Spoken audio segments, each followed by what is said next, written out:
नमस्कार विद्यार्थियों, मैं Sahiram Bishnoi, assistant professor chemistry SBRM government PG college Nagaur. आज के इस वीडियो में हम इलेक्ट्रोकेमिस्ट्री से संबंधित एक बहुत ही महत्वपूर्ण टॉपिक पर पढ़ेंगे। वो टॉपिक है बफर सॉल्यूशंस यानी उभय प्रतिरोधी विलयन। आज के इस वीडियो में हम उभय प्रतिरोधी विलयन से संबंधित 3 बिंदुओं पर चर्चा करेंगे, जिसमें हमारा पहला बिंदु ये रहेगा कि बफर सॉल्यूशंस क्या होते हैं। फिर हम ये देखेंगे कि जो बफर सॉल्यूशंस होते हैं उनकी क्या क्या प्रॉपर्टीज होती हैं, और फिर हम ये जानेंगे कि बफर सॉल्यूशंस के कौन कौन से प्रकार होते हैं। तो सबसे पहले हम बफर सॉल्यूशंस क्या होते हैं, इनकी डेफिनेशन के बारे में जानते हैं।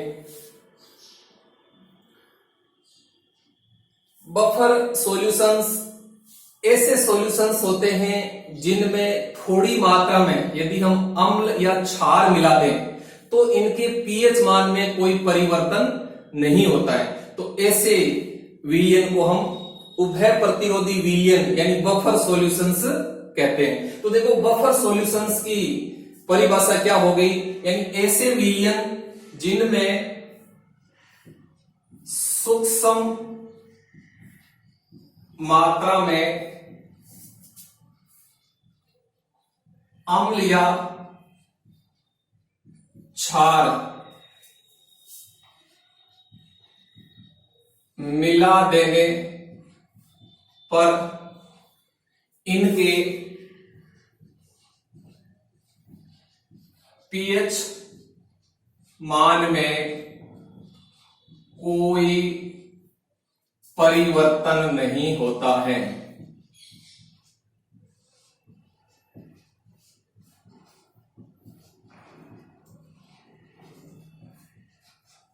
तो ये बफर सॉल्यूशन यानी उभय प्रतिरोधी विलयन की परिभाषा होगी, यानी ऐसे विलयन जिनमें यदि हम थोड़ी मात्रा में एसिड या बेस मिला दें तो इनके पीएच मान में कोई परिवर्तन नहीं होता है। तो इस प्रकार के जो विलयन होते हैं उनको हम उभय प्रतिरोधी विलयन यानी बफर सॉल्यूशंस कहते हैं। जैसे हम देखते हैं कि जो हमारे शरीर के अंदर जो ब्लड है वो एक बफर सॉल्यूशन होता है जिसकी पीएच 7.4 होती है, और हम जानते हैं कि हम कई प्रकार के खाद्य पदार्थों का सेवन करते हैं, उनमें कुछ एसिडिक होते हैं, कुछ बेसिक होते हैं, फिर भी हमारे रक्त की जो पीएच है वो चेंज नहीं होती है, क्योंकि हमारे शरीर के अंदर जो ब्लड है, जो रक्त है, वो एक उभय प्रतिरोधी विलयन होता है। तो ऐसे जितने भी विलयंस जिनमें थोड़ी मात्रा में यदि हम अम्ल या क्षार मिला दें तो इनके पीएच मान में कोई परिवर्तन नहीं होता है। तो इस प्रकार के जो सॉल्यूशंस होते हैं उनको हम बफर सॉल्यूशंस कहते हैं। तो ये बफर सॉल्यूशन की परिभाषा हो गई। अब हम ये देखते हैं कि बफर सॉल्यूशन की प्रॉपर्टीज क्या क्या होती है। प्रॉपर्टीज यानी जो बफर विलयन होते हैं इनके क्या क्या गुणधर्म होते हैं। यदि हम इनके गुणधर्म की बात करें तो सबसे पहला गुणधर्म यह हो जाता है कि इनका जो पीएच मान है वो निश्चित होता है, जो समय के साथ चेंज नहीं होता है। यानी इनका पीएच मान निश्चित होता है, जो कि समय के साथ अपरिवर्तित रहता है। ये पहला गुणधर्म हो गया कि जो बफर सॉल्यूशन होते हैं उनका पीएच मान है वो निश्चित होता है, जो कि समय के साथ चेंज नहीं होता है। दूसरा गुणधर्म देखें तो ये जो बफर सॉल्यूशन होते हैं ये क्रियाशील नहीं होते हैं। क्रियाशील नहीं होते हैं। तीसरी प्रॉपर्टीज देखें तो यदि हम इन बफर सॉल्यूशन के अंदर थोड़ी मात्रा में एसिड या बेस मिला दें तो इनके पीएच मान में कोई परिवर्तन नहीं होता है, यानी सूक्ष्म मात्रा में एसिड या बेस मिला देने पर इनके पीएच मान में कोई परिवर्तन नहीं होता है। तो ये बफर सॉल्यूशन की प्रॉपर्टीज हो गई, यानी जो बफर सॉल्यूशन होते हैं इनका पीएच मान निश्चित होता है जो कि समय के साथ चेंज नहीं होता है। ये क्रियाशील नहीं होते हैं, यानी इनकी रिएक्टिविटी बहुत कम होती है, और यदि हम इनमें थोड़ी मात्रा में एसिड या बेस मिला दें तो इनके पीएच मान में कोई परिवर्तन नहीं होता है। तो ये बफर सॉल्यूशन की प्रॉपर्टीज यानी इनके गुणधर्म होते हैं। अब हम ये देखते हैं कि जो बफर सॉल्यूशन है इनके कौन कौन से प्रकार होते हैं। तो नेक्स्ट टॉपिक लेते हैं, type of buffer solutions.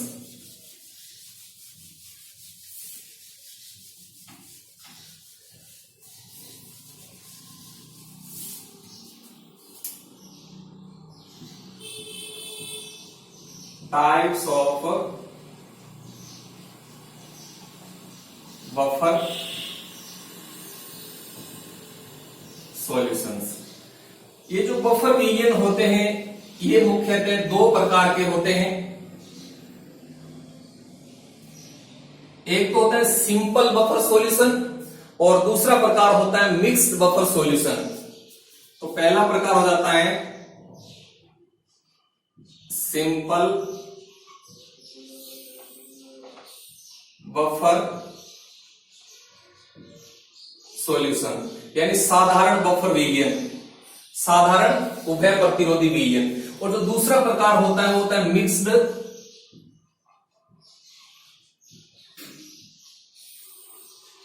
Buffer solutions, यानी मिश्रित उभय प्रतिरोधी विलयन। तो ये जो बफर सॉल्यूशंस होते हैं ये दो प्रकार के होते हैं, सिंपल बफर सॉल्यूशंस और मिक्स्ड बफर सॉल्यूशन, जिसको हिंदी में कहते हैं साधारण बफर विलयन और मिश्रित बफर विलयन। तो सबसे पहले हम देखते हैं तो सिंपल बफर सॉल्यूशन क्या होता है, यानी साधारण उभय प्रतिरोधी विलयन क्या होते हैं। तो देखो इनमें क्या होता है कि कोई एक ही पदार्थ होता है और एक ही पदार्थ का जो विलयन है वो बफर सॉल्यूशन होता है, यानी इनमें एक ही पदार्थ का विलयन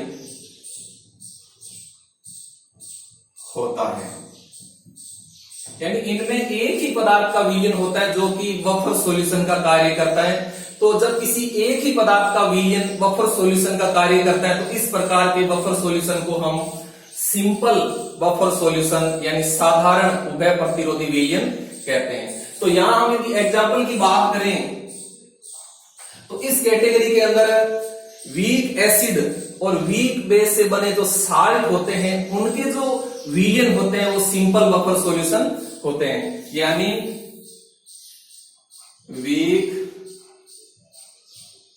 acid plus weak base. Weak acid और वीक बेस से जो साल्ट बनते हैं उनका जो विलयन होता है वो सिंपल बफर सॉल्यूशन होता है। जैसे हम यहां एक दो एग्जांपल लेते हैं तो वीक एसिड और वीक बेस, जैसे हम लेते हैं वीक एसिड के अंदर एसिटिक अम्ल है और वीक बेस में हमने ले लिया अमोनियम हाइड्रोक्साइड। तो जब एसिटिक अम्ल की क्रिया अमोनियम हाइड्रोक्साइड के साथ होती है तो एक साल्ट बनता है ammonium acetate. Ammonium acetate,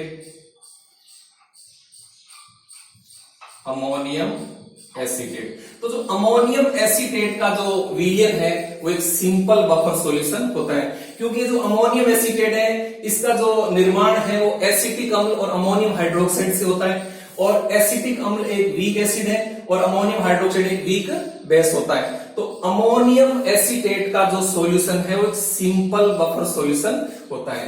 next example की अपन बात करें, यदि हम वीक एसिड के रूप में हाइड्रोजन साइनाइड ले लें और वीक बेस के रूप में हम अमोनियम हाइड्रोक्साइड ले लें, तो जब हम हाइड्रोजन साइनाइड यानी HCl और अमोनियम हाइड्रोक्साइड के आपस में रिएक्शन करवाते हैं तो एक साल्ट बनता है अमोनियम साइनाइड।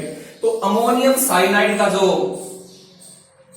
मिश्रण होगा वो भी एक सिंपल बफर सॉल्यूशन होते हैं। और भी बहुत सारे सिंपल बफर सॉल्यूशन के एग्जांपल हो सकते हैं जिसमें वीक एसिड और वीक बेस से बने जो लवण होते हैं उनके विलयन होते हैं। तो ये हो गया सिंपल बफर सॉल्यूशन क्या होते हैं और इनके एग्जांपल। अब हम लेते हैं मिक्स्ड बफर सॉल्यूशन।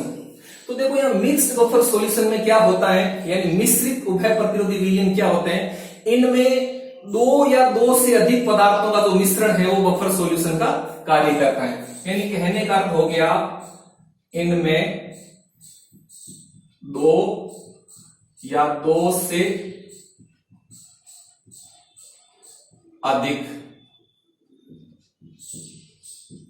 पदार्थों का जो मिश्रण होता है वो बफर सॉल्यूशन का कार्य करता है। यानी दो या दो से अधिक पदार्थ आपस में मिक्स होते हैं और उन जो मिश्रण होता है उस मिश्रण का जो विलयन होता है वो बफर सॉल्यूशन का कार्य करता है। तो इस प्रकार के बफर सॉल्यूशन को मिश्रित उभय प्रतिरोधी विलयन यानी मिक्स्ड बफर सॉल्यूशन कहते हैं। अब ये जो मिक्स्ड बफर सॉल्यूशन होते हैं ये पुनः दो प्रकार के होते हैं।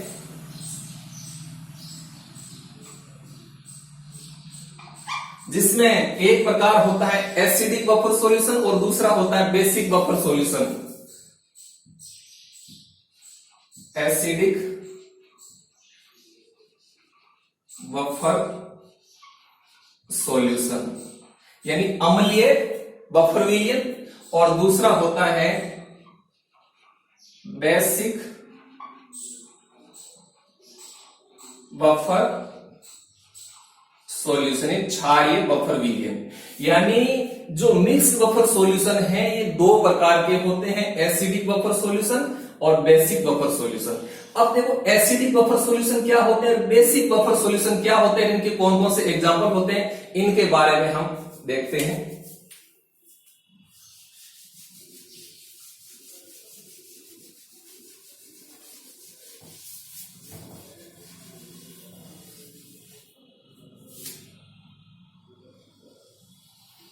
एसिडिक बफर सॉल्यूशन,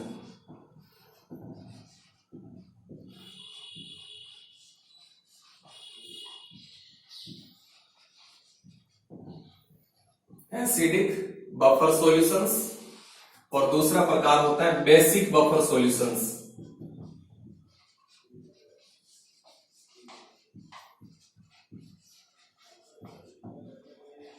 यानी क्षारीय उभय प्रतिरोधी विलयन। अब देखो एसिडिक बफर सॉल्यूशन क्या होता है, इनके अंदर क्या होता है, जो दो हम ये जानते हैं कि मिक्स्ड बफर सॉल्यूशन है तो इनमें दो या दो से अधिक पदार्थों का मिश्रण होता है, उसका जो विलयन होता है वो बफर सॉल्यूशन का कार्य करता है। तो जो एसिडिक बफर सॉल्यूशन है इनमें क्या होता है कि इनमें weak acid plus weak acid एवं स्ट्रॉन्ग बेस से बना साल्ट का जो मिश्रण होता है वो एसिडिक बफर सॉल्यूशन कहलाता है। तो ध्यान दें एसिडिक बफर सॉल्यूशन क्या होता है, कोई वीक एसिड होता है और उसी वीक एसिड का किसी स्ट्रॉन्ग बेस के साथ बना साल्ट, इन दोनों का मिश्रण होता है वो एसिडिक बफर सॉल्यूशन कहलाता है। जैसे यहां हम एग्जांपल की बात करें एसिडिक बफर सॉल्यूशन की, तो वीक एसिड, जैसे वीक एसिड में हमने ले लिया एसिटिक एसिड, एसिटिक एसिड, और एसिटिक एसिड का किसी स्ट्रॉन्ग बेस के साथ बना साल्ट, जैसे एसिटिक अम्ल की क्रिया यदि हम सोडियम हाइड्रोक्साइड के साथ करवा देते हैं तो साल्ट बनता है सोडियम एसीटेट, सोडियम एसीटेट।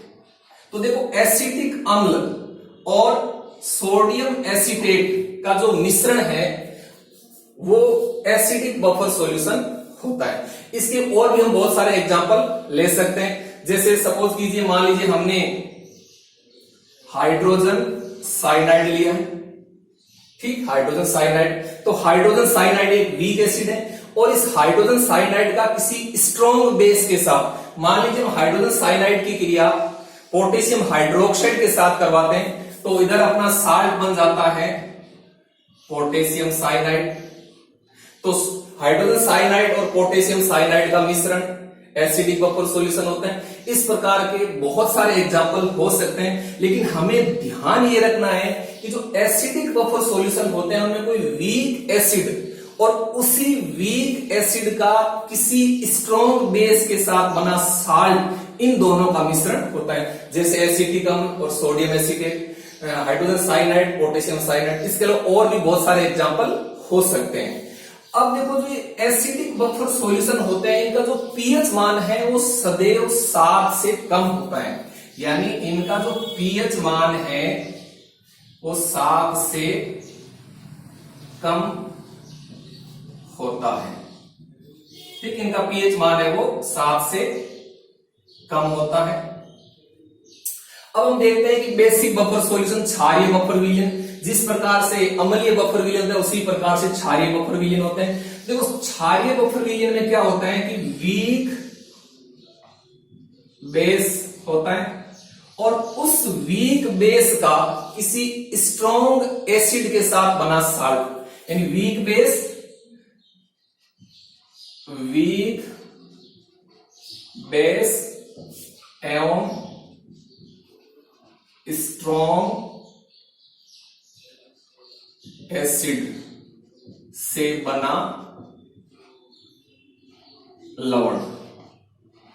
तो यह ध्यान दें, वीक बेस यानी दुर्बल क्षार और उस दुर्बल क्षार का किसी स्ट्रॉन्ग एसिड के साथ बना जो लवण होता है वो बेसिक बफर सॉल्यूशन होता है। तो यहां पे हम एग्जांपल की बात करें तो वीक बेस में मान लीजिए हमने ले लिया अमोनियम हाइड्रोक्साइड, ठीक। अब इस अमोनियम हाइड्रोक्साइड का किसी प्रबल एसिड के साथ बना साल्ट। अब जैसे अमोनियम हाइड्रोक्साइड है, अमोनियम हाइड्रोक्साइड की क्रिया हम करवा देते हैं, मान लीजिए HCl के साथ करवा देते हैं तो अमोनियम क्लोराइड बन जाता है, अमोनियम क्लोराइड। तो देखो, अमोनियम हाइड्रोक्साइड और अमोनियम क्लोराइड का जो मिश्रण है वो एक बेसिक बफर सॉल्यूशन होता है। तो इसमें आपको ध्यान क्या रखना है कि वीक एसिड होता है और उसी वीक एसिड का किसी स्ट्रॉन्ग बेस के साथ बना लवण का जो मिश्रण है वो बेसिक बफर सॉल्यूशन होता है। इसके अलावा और भी बहुत सारे एग्जांपल हम यहां लिख सकते हैं। जैसे मान लीजिए अमोनियम हाइड्रोक्साइड की क्रिया हम अमोनियम हाइड्रोक्साइड है अपने पास में, अमोनियम हाइड्रोक्साइड वीक बेस, और इस वीक बेस की क्रिया मान लीजिए हम करवा लेते हैं HNO3 के साथ तो बन जाता है अमोनियम नाइट्रेट, अमोनियम नाइट्रेट। तो अमोनियम हाइड्रोक्साइड और अमोनियम नाइट्रेट का मिश्रण भी बेसिक बफर सॉल्यूशन होता है। इसके अलावा और भी बहुत सारे एग्जांपल हो सकते हैं। अब देखो, जो बेसिक बफर सॉल्यूशन होते हैं इनका जो पीएच मान है, इनका पीएच मान 7 से अधिक होता है। इनका पीएच मान है वो 7 से अधिक होता है। तो इस प्रकार से बेसिक बफर सॉल्यूशन होते हैं। तो आज की इस वीडियो में हमने मुख्य रूप से 3 बिंदुओं पर पढ़ा। पहला बिंदु ये था कि बफर सॉल्यूशन क्या होते हैं, दूसरा बिंदु ये था कि बफर सॉल्यूशन के कौन कौन सी प्रॉपर्टीज होती हैं, और तीसरा बिंदु ये था कि बफर सॉल्यूशन के कौन कौन से प्रकार होते हैं। इन 3 बिंदुओं के बारे में मैंने आपको बताया, आपको समझ में आया होगा। अब आप असाइनमेंट के रूप में क्वेश्चन नोट कीजिए। क्वेश्चन लिखिए, एसिडिक बफर सॉल्यूशन एवं बेसिक बफर सॉल्यूशन में उदाहरण सहित अंतर लिखो। दोबारा सुनिए, एसिडिक बफर सॉल्यूशन एवं बेसिक बफर सॉल्यूशन में उदाहरण सहित अंतर लिखिए। नेक्स्ट वीडियो में हम जो बफर सॉल्यूशन है इनकी बफर एक्शन और इनकी पीएच का मान किस प्रकार से ज्ञात करते हैं इनके बारे में जानेंगे। धन्यवाद, थैंक यू।